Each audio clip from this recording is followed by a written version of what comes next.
Cedera tentunya merupakan momok bagi semua pemain dan atlet olahraga. Tidak hanya basket, namun semua cabang olahraga. Namun dalam dunia perbasketan, ada dua cedera yang dikenal merupakan cedera yang hampir pasti mengakhiri karir pemain, yaitu ACL, Achilles, jantung, dan lain-lain. Namun ternyata, ada beberapa pemain yang secara mukjizat setelah mengalami cedera yang sangat parah, malah makin jago dari sebelum mereka cedera. Dalam episode kali ini, kami akan membahas 8 pemain yang malah makin jago setelah cedera. Sebelum lanjut, jangan lupa like dan subscribe ya. Simak ulasan berikut ini. Joe Johnson. Joe Johnson masuk pada tahun 2001 di urutan ke-10 ke tim Boston Celtics. Lalu setahun kemudian, ia di-trade ke Phoenix Suns dan di sanalah karirnya mulai menanjak. Puncaknya di musim 2004-2005, di mana ia mencatatkan 17 poin per game. Namun di tengah-tengah puncak performanya saat itu, pada playoff 2005 Suns antara Mavericks, Johnson mendapat cedera yang menyeramkan di mana saat ia selesai melakukan dunk dan dilanggar oleh pemain lawan yaitu Jerry Stackhouse, Johnson tidak bisa menyeimbangkan jatuhnya ke lantai, sehingga kepalanya membentur lantai.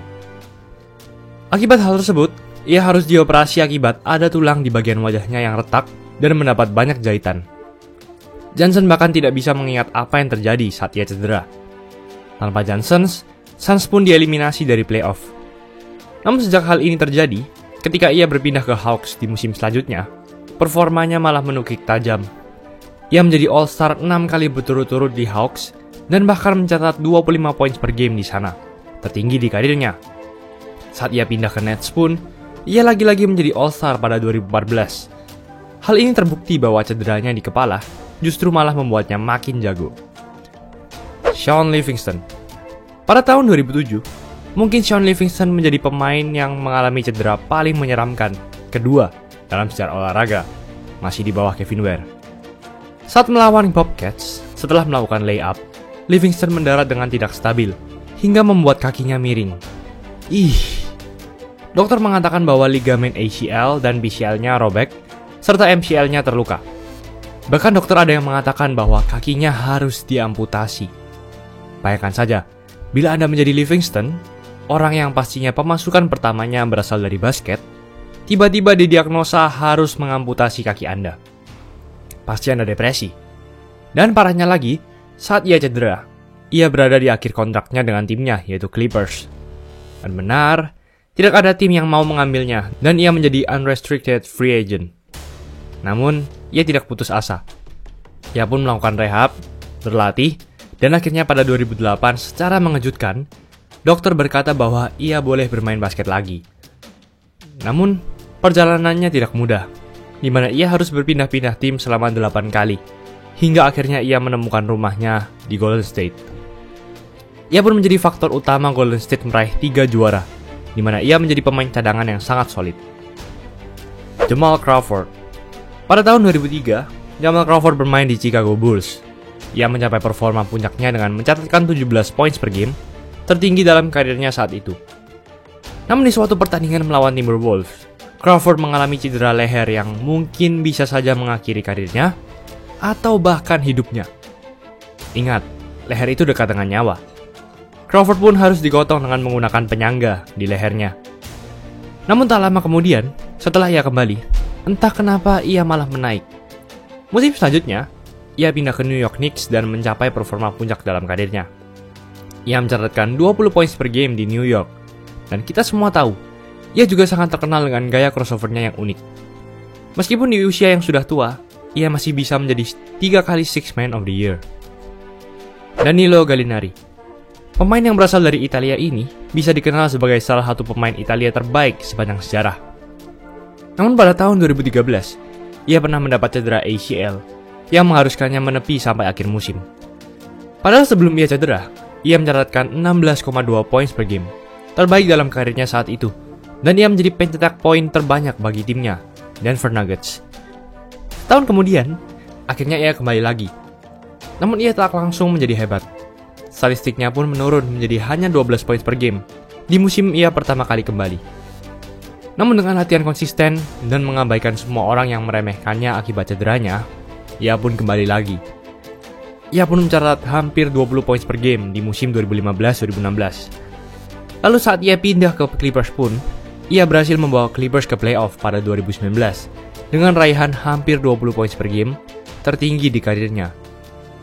Mungkin kamu ingat, Gallinari juga menjadi bagian dari Clippers yang melakukan comeback setelah ketinggalan 31 poin di playoff mengalahkan Warriors dan merupakan salah satu comeback terbaik dalam sejarah NBA.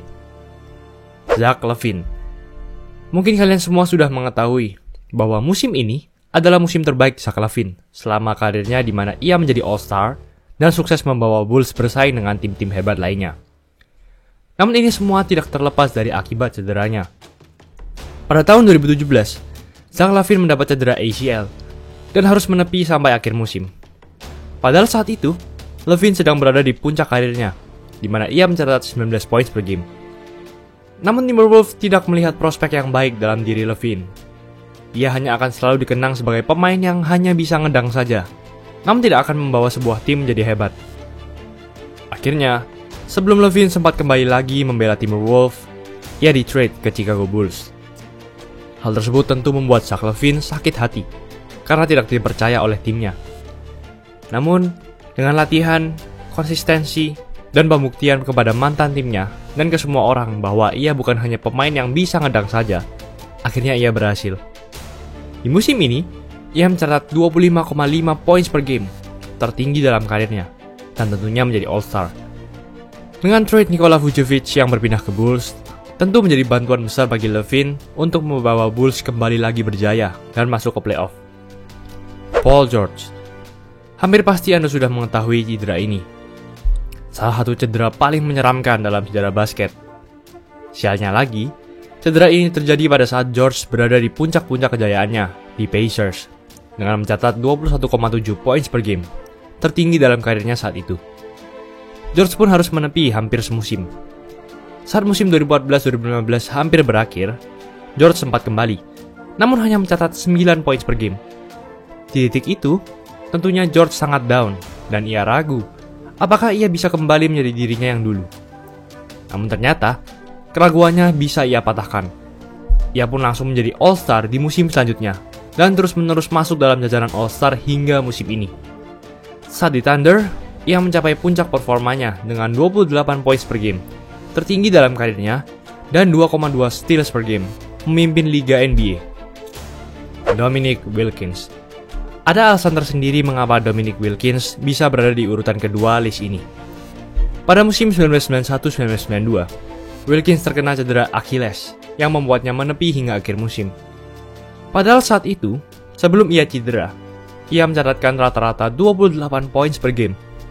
Kita tahu bahwa hampir semua pemain NBA yang terkena cedera Achilles tidak akan pernah kembali ke masa-masa kejayaannya. DeMarcus Cousins, Rudy Gay, bahkan sekelas Kobe Bryant pun tidak bisa kembali. Namun, Wilkins mematahkannya. Saat Wilkins kembali tepatnya di musim selanjutnya, ia langsung mencetak 30 poin per game, bahkan lebih tinggi dari sebelum ia terkena cedera. Ia pun masih bisa masuk ke jajaran All-Star dan All-NBA Team beberapa musim selanjutnya. Kevin Durant. Tentunya, daftar ini tidak bisa terlepas dari nama Kevin Durant. Sangat tidak masuk akal, bukan?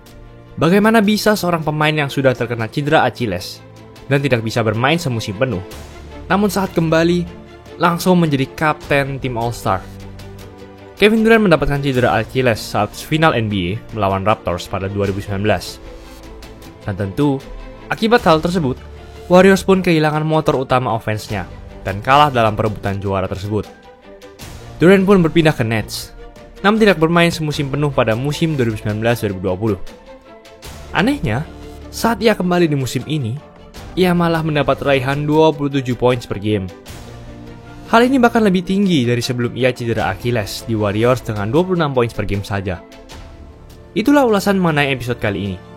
Tentunya, dari episode kali ini, menjadi bukti bahwa sebesar apapun halangan yang kita dapatkan, kalau kita mau mengalahkannya dengan berlatih, konsisten, dan kerja keras, semua halangan bisa kita atasi.